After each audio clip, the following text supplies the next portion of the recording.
하나님 말씀 구약성경 스바냐 1장 1절로 13절입니다. 구약성경 1306면입니다. 스바냐 1장 1절로 13절. 뒤쪽에서 찾으시면 빠릅니다. 구약성경 스바냐 1장 1절로 13절 1306면.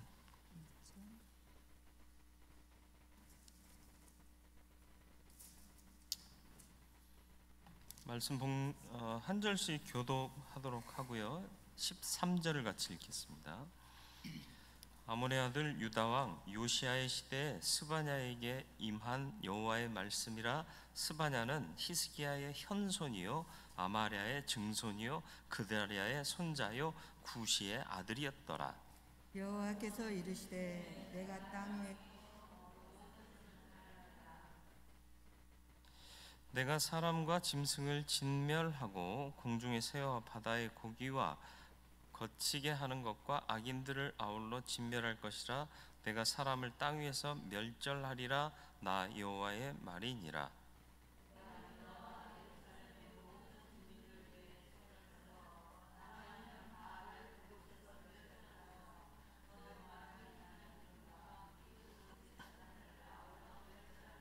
또 지붕에서 하늘의 뭇별에게 경배하는 자들과 경배하며 여호와께 맹세하면서 말감을 가리켜 맹세하는 자들과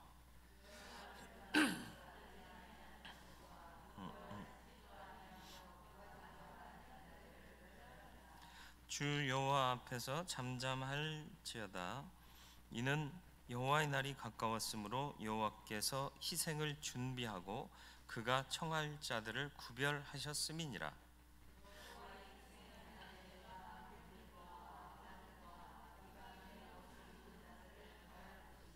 그날의 문턱을 뛰어넘어서 포악과 거짓을 자기 주인의 집에 채운 자들을 내가 벌하리라.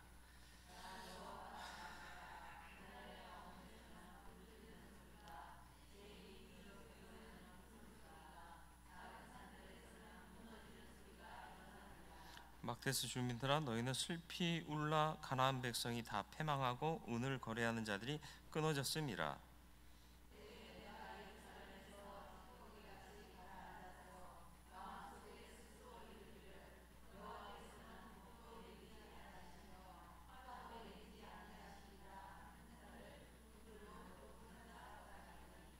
그들의 재물이 노략되며 같이 읽습니다. 그들의 집이 황폐할 것이라.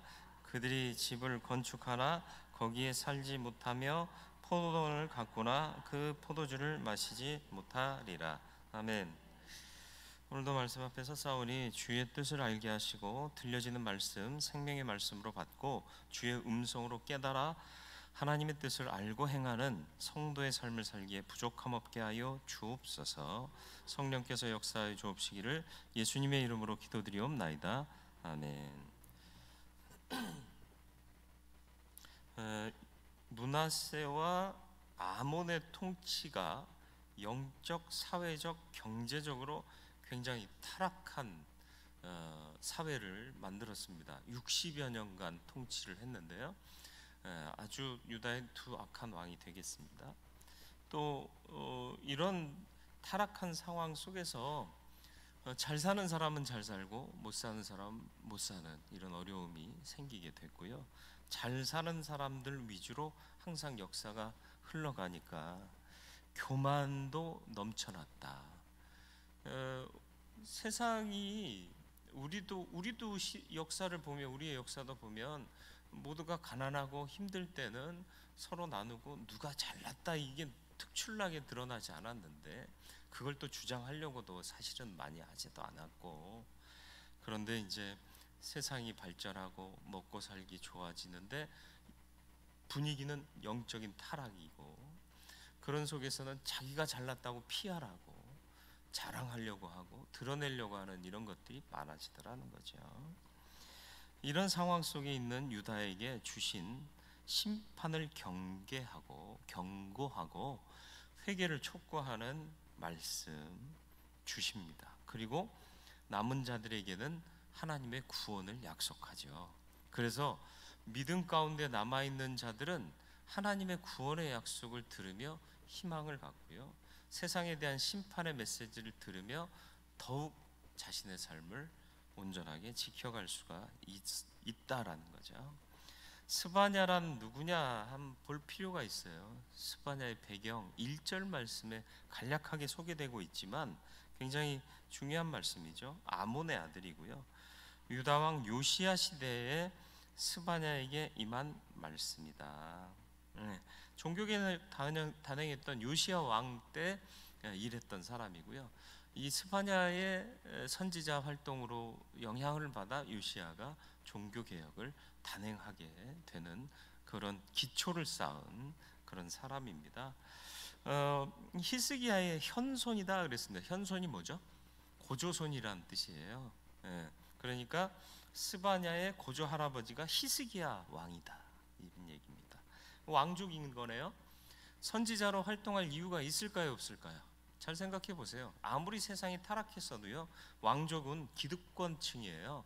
그러면 세상이 어떻게 들어가든 돌아가든 난 먹고 사는데 아무 문제 없고 내 식구들, 내 후손들 사는데 지장 없어요. 그럼 고생할 필요 있다 없다? 선지자가 된다는 건 뭐예요? 하나님의 말씀을 증거해야 되고 정직하게 말하고 또 핍박받을 각오를 하고 가야 되는 게 선지자의 길이에요. 주로 선지자들이 하나님의 말씀을 전파한 내용이 뭐죠? 회개해라. 그렇지 않으면 멸망이 온다. 심판받는다. 매 맞는다. 그거 아닙니까? 사람들이 좋아할까요? 안 할까요? 교회 타락은요, 심판의 메시지가 전달되지 않는다는 데 있는 거예요. 잘 될 거다, 복 받는다, 그래서 우르르 모였는데 그래서 정말 복을 받을 수 있을까요? 이건 진지하게 생각해 볼 필요가 있습니다. 우리의 입맛에 맞으면 몸에 안 좋아요. 조금 입맛에 안 맞아도 건강을 생각하고 좋은 먹거리를 먹는 게 중요하잖아요. 조미료 쓰면 맛이 확 달라진대요. 저는 구별 못해요. 이게 조미료 쓴 건지 안 쓴 건지 구별은 못하는데 하여튼 쓰면 맛있대요. 근데 그걸 쓰면 쓸수록 맛은 좋아지지만 우리 몸은 안 좋아지는 거예요. 하나님 말씀에도 자꾸 조미료를 치는 작업들을 하면 우리는 건강을 상하게 돼요. 영적 건강을. 하나님의 심판 듣기 싫어합니다. 선지자의 길을 갔다는 것, 좁은 문으로 들어가는 삶을 선택했다는 뜻입니다. 그러니까 스바냐는 대단한 사람이에요. 가진 것 버리고 스스로 좁은 문을 향해 나아갔다라는 거죠. 그래서 결국은 요시야의 종교개혁을 이끌어내도록 하는 기초가 되었다. 물론 종교개혁도 요시야가 한 건 아니에요. 하나님이 하신 거죠. 하나님이 종들을 감동케 하셔서 요시야 왕 때 그가 주장하여서 주관하여서 그 일이 이루어지게 하신 거죠. 부흥은 하나님이 주시는 일이지만 그냥 일어나는 게 아니에요. 기도하고 행하는 자들을 통해서 일어난다는 사실을 잊지 마시기를 바랍니다. 모른 척하고 그냥 나 먹고 사는데 아무 이상 없다 하고 넘어갈 수 있는 시대의 상황에 위치에 있었던 스바냐는 이것 아니다. 하나님의 뜻은 아니다. 그러니까 자기가 누리고 있는 이 모든 조건보다 하나님을 더 먼저 생각하고 그분의 뜻을 따르기를 결단했기 때문에 좋은 자리 다 버리고 스스로 핍박받는 선지자의 길을 선택했다라는 것입니다. 오늘 우리에게 도전되기를 축원합니다. 그렇다고 해서 우리가 다 선지자가 될 것은 아니에요. 하나님이 콜링하시고 하나님에 대한 깊은 감동이 있은 후에 그 콜링을 확인해야죠. 퇴직할 때 되니까 주님이 부르셨습니다. 그러고 신학했다 뭐 이런 사람들 많은데 제발 좀 안 그랬으면 좋겠어요. 그 젊은 시간 혈기왕성하고 생각이 튀어있던 그 시대에는 하나님에 대해서 감동이 없다가 왜 퇴직할 때쯤 되니까 하나님이 자꾸 생각나고 소명이 주어졌다고 그렇게 콜링을 받느냐는 거죠. 그게 어쩌면 한국 교회를 망쳐먹었을 수도 있어요. 너무 심하게 얘기한다고 생각하셔도 돼요. 캐톨릭은요 35세 넘으면 성직자가 못 돼요. 아무리 하고 싶어도요 안 받아줘요. 왜 그럴까요? 생각을 만들어가는 그 시대가 이미 지난 사람은 뭘 넣어도 이게 넓어지질 않아요. 물론 쓰시고자 하면 언제라도 쓰실 수 있지만 모세가 갑자기 하나님의 말씀을 들은 게 아니잖아요. 어머니를 통해서 하나님에 대해서 늘 들어왔고 늘 경험하고 하나님을 모시고 살다가 어려움에 봉착해 나갔을 때 떨기나무 가운데 소명을 받은 거지, 안 믿던 사람이 갑자기 소명받은 거 아니에요. 사도 바울도 마찬가지예요. 안 믿던 사람이 갑자기 예수님을 극적으로 환상 가운데 만나고 그래서 사도가 된 게 아니란 말이에요. 하나님 말씀이 그 안에 있었지만 왜곡되어 있었기 때문에 다메섹 도상에서 예수께서 바로 잡아주셔서 그리스도시구나 깨닫고 충성하게 하신 거예요. 근데 갑자기 밑도 끝도 없이 아무것도 없는 사람이 회개했습니다 그러고는 신학 공부하고 든 것도 없어요. 말씀에 대한 무지 상태에서 그냥 말씀을 읽으니 이게 너무 임의적인 해석들이 많아지고 그걸 또 전한다고 아멘하고 앉아있고. 우리는 너무 순수해요. 순수한 건 좋은 거지만 멍청하면 안 돼요. 하나님 말씀에 무지해서는 안 된다는 거예요. 말씀 묵상하라고 늘 얘기하지만 이건 귓등으로 듣는 거예요. 이러니 망쳐질 수밖에 없는 거 아니겠습니까? 저는 대은교회가 큰 교회 됐으면 좋긴 하겠지만 하나님이 기뻐하시는 교회가 됐으면 좋겠어요. 크다고 돈 많고 행하는 일도 많을 수 있지만 예수 없이 하나님 뜻 없이 하면 그건 사업이에요. 사업. 그냥 구제 사업 말 그대로 하나님의 선한 일이 아니라니까요. 하나님이 움직이게 해야 돼요. 그 뜻을 따라야 되는 거고. 부흥을 위해 편안함을 포기하고 스스로를 희생하며 기도하며 하나님께 나아갔던 스바냐는 오늘 이 시대에 편안하게 신앙생활하고 있는 우리에게 적지 않은 도전을 줍니다. 이 결단이 쉬울 것 같아요? 그냥 단적으로 생각해 봐요. 집 넓혀가기는 쉬워도 좁혀가기는 어렵다는 말 있잖아요. 무슨 말이겠어요? 내 삶에 있는 것 넓어지면 더 좋지만 좁혀가면 힘든 거예요. 근데 스바냐는 왕족이었다니까요. 먹고 살만했다니까요. 남한테 미움 살 일이 없었다니까요. 부러움과 존경만 샀다니까요. 근데 스스로 이건 아니다, 하나님의 뜻을 선택함으로 핍박받는 자리로 내려왔다. 그리고 좁은 문을 향해 걷기 시작했다라는 거죠. 두 번째, 이제 스바냐가 누군지 알았다면 그가 받은 말씀이 뭐냐? 하나님의 유다를 향한 심판 선포가 스바냐를 통해 주어지죠. 2절로 3절 말씀 보실래요? 여호와께서 이르시되 내가 땅 위의 모든 것을 진멸하리라. 내가 사람과 짐승을 진멸하고 공중의 새와 바다의 고기와 거치게 하는 것과 악인들을 아울러 진멸할 것이라. 내가 사람을 땅 위에서 멸절하리라. 나 여호와의 말이니라. 진멸하리라가 몇 번 나와요? 진멸하리라, 진멸하고 진멸할 것이라, 그리고 사람을 멸절하리라. 이 두 절 말씀에 진멸이라는 게 뭔지 아시죠? 완전히 없애버리는 걸 진멸이라고 그래요. 멸절은 뭐예요? 끊어버리는 것을 멸절이라고 그래요. 비슷한 말이죠. 동의어예요. 하나님이 적잖이 화가 나셨네요. 근데 이 하나님의 기분을 아는 사람이 없다는 게 문제예요. 항상 어느 시대에나 하나님의 기분이 어떠신지를 아는 사람이 없다는 게 문제인 거예요. 왜 이렇게 화가 나셨을까요? 4절로 5절 말씀 보시죠.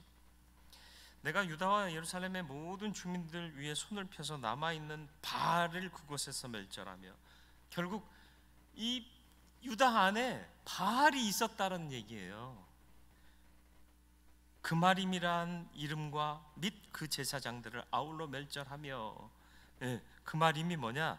슬퍼하다라는 말인데 바알을 섬기는 제사장을 그마림이라고 불렀어요. 그러니까는 가짜 종교는요 억지로 슬픔을 쥐어짜내요. 그래서 아이고 뭐 그러면서 자기를 자해하기도 하고 그렇잖아요. 갈멜산 대결에서도 자기를 자해하는 모습들이 살짝 보이지 않습니까? 그러면서 슬퍼한 척하는 거죠. 그러면 이제 신이 긍휼히 여기 주신다 생각하는 거예요. 그 이름을 멸절해버리겠다.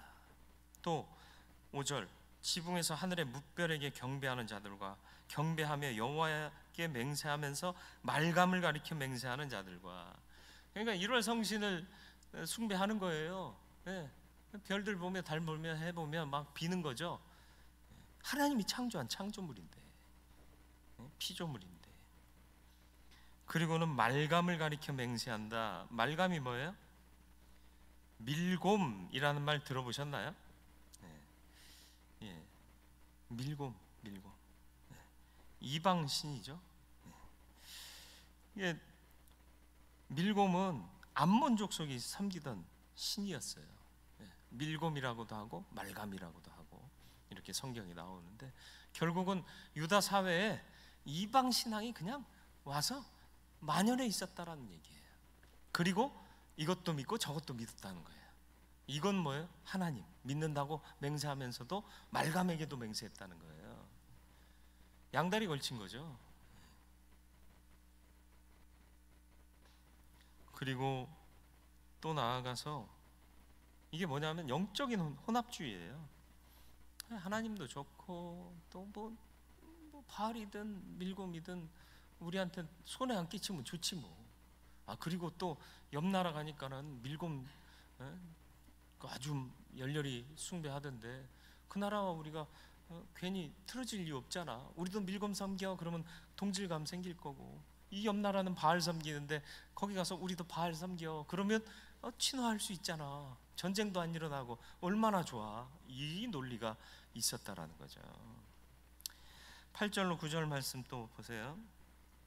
여호와의 희생의 날에 내가 방백들과 왕자들과 이방인의 옷을 입은 자들을 벌할 것이며, 그러니까는 위에서부터 그냥 타락했다는 거예요. 그리고 이방인의 옷을 입었다. 무슨 뜻이죠?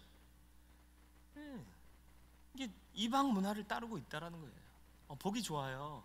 이스라엘 사람들의 의복을 우리 가끔 이제 성서 고고학이나 아니면 뭐 사진, 그림 이런 것들을 통해서 보지만 별로 세련되거나 멋있지가 않아요.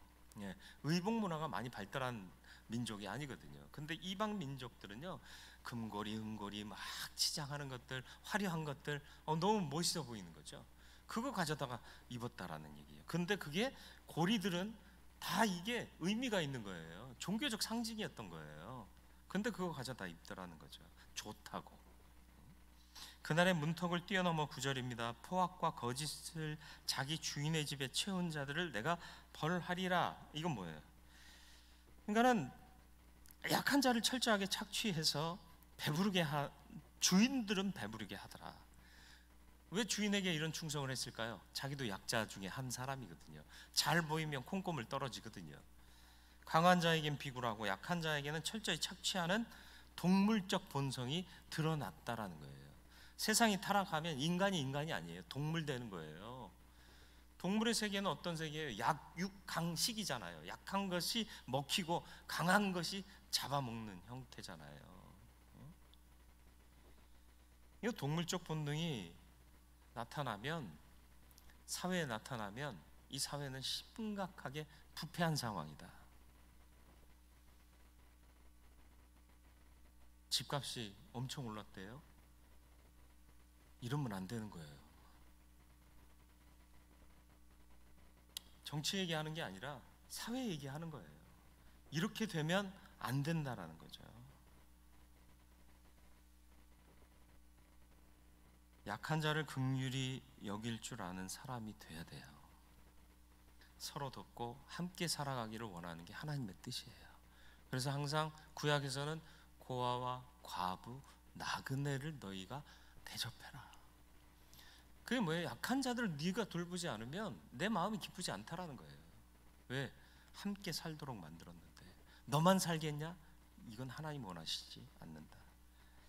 10절 11절 말씀 보면 경제적인 이유가 또 나와요. 10절 나 여호와가 말하노라 그날에 어문에서는 이 고기어자입니다. 생선팔로 두로 상인들과 갈릴리 어부들이 드나들던 문이에요. 어문에서 부르짖는 소리가, 이 구역에서 울음소리가, 작은 산들에서 무너지는 소리가 일어나리요. 무슨 얘기죠? 상거래를 하는데 가봤더니 거기서 울음소리가 난대요. 부르짖는 소리가 난대요. 왜요? 억울해요. 재간 못 받고 팔고 힘없는 사람, 카르텔에 속해 있지 않은 사람, 자기 조직 안에 없는 사람들은 피해보게 만드는 거예요. 그래서 그날 그 생선도 다 못 팔고 썩어가지고 버리고 가게 만드는 거예요. 그러니까 얼마나 속상하겠어요. 이런 일들이 불공정 거래가 나타나고 있더라라는 거죠. 정당하게 돈을 번 사람 없고 어떻게든 내 배만 불리면 된다는 게 혈안이 돼 있었다라는 얘기입니다. 기업윤리라는 게 있어요. 그 기업이 큰 기업이 될 수 있었던 이유가 뭐죠? 소비자들 때문 아니에요. 소비자가 곧 누구예요? 우리나라 사람들이에요. 백성들이에요.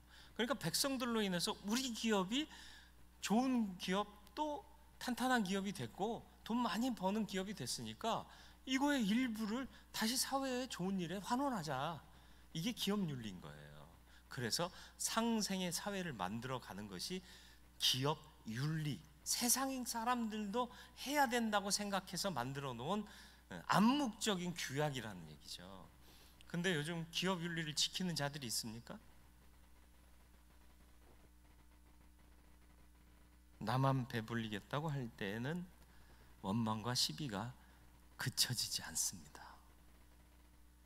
교회 안에서도 마찬가지예요. 나만 은혜 받겠다고 그러면 거기 안에 또 원망과 시비가, 서로 양보하고 함께 자라가야 하는 거예요. 교회는 우열을 가리는 곳이 아니라 모두가 합력해서 하나님의 뜻을 이루어가는 거고요. 하나님은 점수 매기시는 하나님이 아니시다라는 거예요. 마지막으로 믿음 없는 자는 심판으로, 믿는 자는 신실한 예배로 하나님이 이끄십니다. 7절 말씀 보시겠습니까? 주 여호와 앞에서 잠잠할지어다. 이는 여호와 날이 가까웠으므로 여호와께서 희생을 준비하고 그가 청할 자들을 구별하셨음이니라. 희생이 뭐예요? 제사 아니에요, 제사. 그러니까 이 타락한 상황 속에서도 참된 예배자들을 부르시고 구별하셨다라는 거예요. 저와 여러분들은 구별된 자들입니까?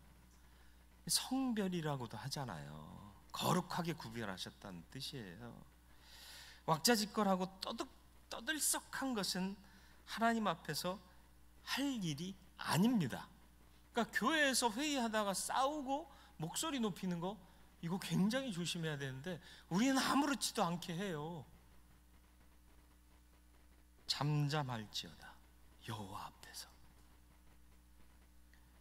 겸손하게 하나님의 뜻을 보고 듣고 묵묵히 행하는 자가 하나님의 백성 곧 이스라엘이 되는 거예요. 심각한 상황 속에서도 하나님의 때를 기다리며 진정한 예배를 드리는 자를 하나님이 청하실 겁니다. 구별되고 성별된 하나님 사람답게 사는 성도 되시길 바라요. 큰일 났어, 난리 났어, 그러지 마세요. 큰일 나고 난리 나도 죽고 살게 하시는 건 하나님이세요. 그러니까 홍해 앞에, 가로막힌 홍해 앞에 이스라엘 백성들이 넋나갔잖아요. 그리고는 돌아서서 누굴 욕해요? 모세 욕해요. 야, 애굽에 매장지가 없어서 우리를 여기다 수장시키려고 데리고 왔냐? 왜 그렇게 호들갑들을 떨어요? 물론 지금 상황이 굉장히 긴박해요. 앞은 가로막혀 있는데 뒤에서는 먼지를 일으키면서 애굽 군사들이 자기들을 잡으려고 쫓아오잖아요. 우리는 무장한 것도 없고 싸움의 기술도 없어요. 붙었다 하면 죽어요. 근데 우리가 여기까지 왜 나왔죠? 어떻게 나왔죠? 하나님의 권능으로, 하나님의 인도하심으로 왔잖아요. 그러면 떠들썩하게 난리법석을 쳐야 될까요? 아니요. 차라리 목소리 높여 부르짖으며 기도를 하면 낫죠. 그러지 못할 바에는 입 다물고 가만히 있어야죠. 그래서 모세가 한 말이 뭐예요? 너희는 가만히 있어. 오늘 여호와께서 행하시는 일을 보라. 이 믿음이 어쩌면 오늘 이 시대에 필요한지 모르겠어요. 자꾸 교회들이 목소리가 커져요. 그러면 안 돼요. 교회들이 세상에 대한 다른 영향력을 발휘하려고 그래요. 구원의 은혜와 생명의 영향력이 아니라 정치적으로 뭔가를 흔들려고 하니까 정치인들이 교회를 공격하려고 하는 거 아닙니까? 언론, 정치, 경제, 이게 한 통속이잖아요. 뭐가 낫다 하면은 교회발 집단 감염. 교회에서 또 그런 기사가 있어서 봤더니 교회는 없어요. 제목에다 일단 쓰면 사람들이 보는 거야. 집단 감염이 일어난 보도를 하면서 교회에서 또 이러니까는 타이틀에 거기다 쓴 거예요. 많이 발생한 것도 아니고 한 교회에서 8명 발생했다고. 아이고, 세상이 왜 이렇게 될까요? 그러나 그럴 때도 우리는 잠잠히 하나님 앞에 무릎 꿇어야 돼요. 그리고 더 예배해야 돼요. 영상으로 송출된다고 편하잖아요. 여기까지 안 와도 되잖아요. 그러지 마세요. 하나님은 이스라엘에게 3차 1년에 3번의 절기는 꼭 지켜라라고 명령하셨어요. 어디서부터 오라고? 예루살렘에 있는 사람은 쉬워요. 그런데 변방에서부터도 와야 된다니까요. 이게 쉬워요, 어려워요? 경제활동이 멈추는데 돈보다 중요한 게 하나님 섬기는 거예요. 아, 피곤해 죽겠는데요. 아니, 피곤해 죽겠으면 오다가 죽으란 말이에요. 그게 하나님의 뜻이에요. 근데 우리는 그걸 못하고 있잖아요.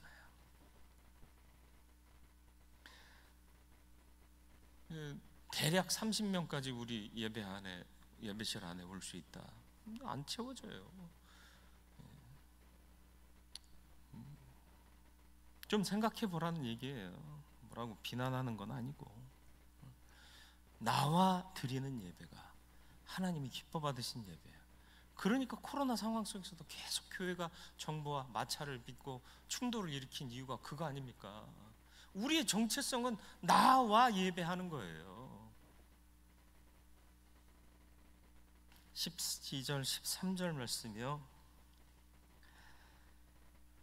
그때 내가 예루살렘에서 찌꺼기같이 가라앉아서 마음속에 스스로 이르기를 여호와께서는 복도 내리지 아니하시며 화도 내리지 아니하시리라 하는 자를 등불로 두루 찾아 벌하리니. 그냥 찌꺼기 속에 스며들어 있어서 숨어 있어서 안 보일 거라고 생각하는 놈들 등불 붙여가면서 다 찾아내겠다는 얘기예요. 뭘 얘기하는 자들이요?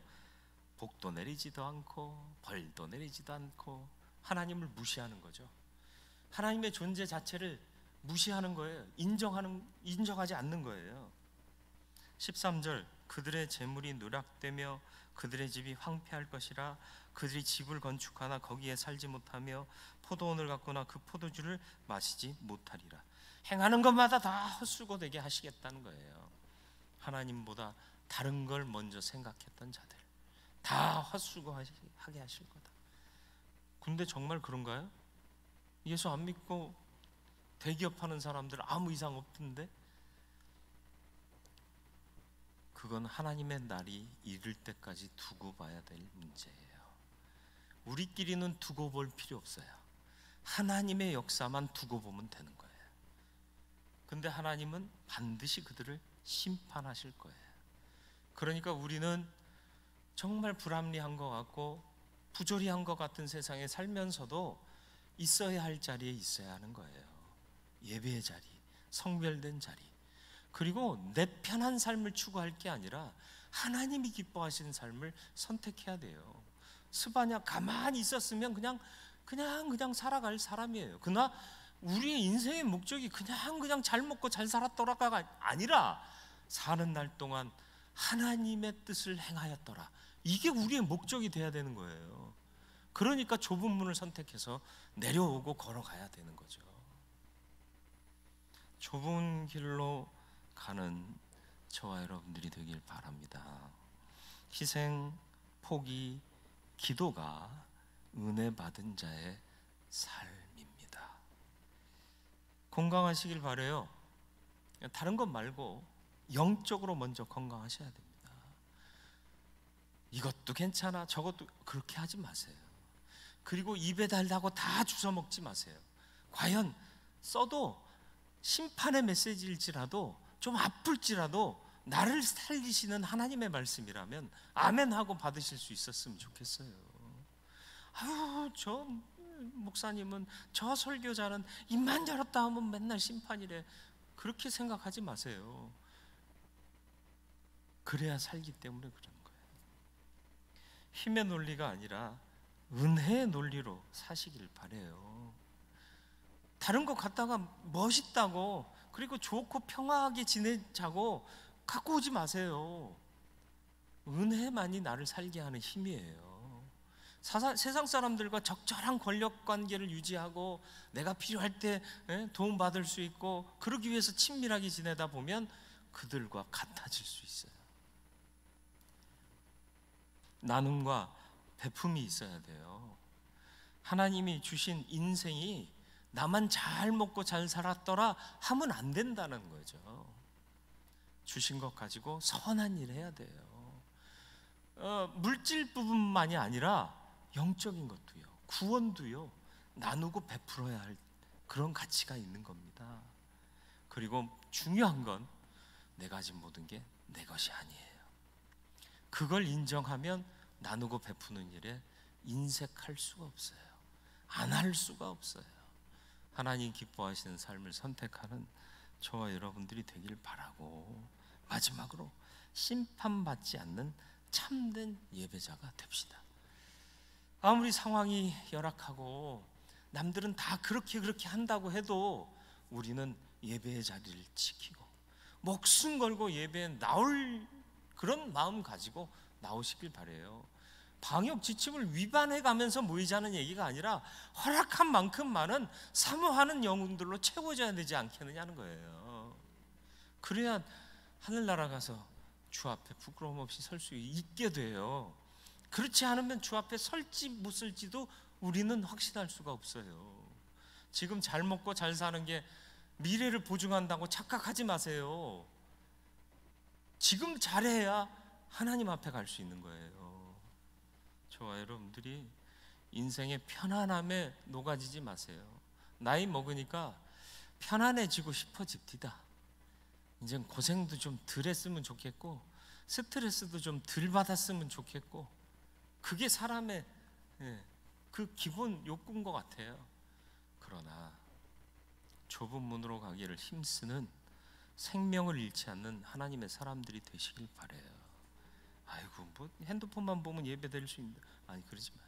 그러들 몇 시간 걸려서라도 전에 나와, 예배당에 나와 함께 예배하는 걸 하나님이 기뻐하시지. 좀 힘들어도 가야지, 그렇게 가시길 바래요. 제가 한 3주간 장염으로 힘들었어요. 그래서 새벽 기도에 일찍 늦게 나왔다 일찍 들어가고 막 그랬잖아요. 그러니까 이 상태에서 변화가 없기를 간절히 바라고, 그것 마치면 바로 들어가서 어디로 갔어요.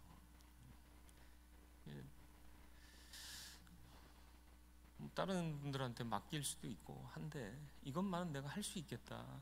그러니까 하나님이 그 시간은 또 이렇게 지켜주시더라고요. 편해지기를 바라지 마시고 내게 주신 사명 끝까지 감당하려고 열심으로 노력하며 사시는 저와 여러분들이 되었으면 좋겠습니다. 굳이 말 안 해도 되는데 그렇게 사는 게 좋을 것 같아서 말씀을 드립니다. 좋을 것 같은 게 아니라 그렇게 살아야 되니까. 기도하겠습니다. 좁은 길 가게 하시옵소서. 내가 여기서 내려가지 않으면 편안하게 잘 먹고 잘 살 수 있습니다. 남한테 욕도 안 먹습니다. 그게 스바냐였습니다. 그러나 그는 좁은 문으로 가기 위해 그 자리에서 내려왔고 좁은 문을 향해 걸어갔습니다. 희생, 포기, 그리고 기도, 그렇게 살았습니다. 왜? 하나님의 뜻인 줄 알았기 때문입니다.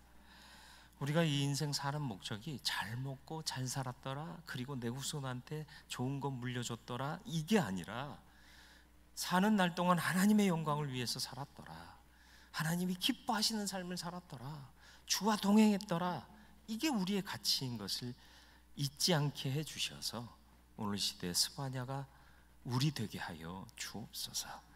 건강해지기를 원합니다. 영적으로 건강하기를 원합니다.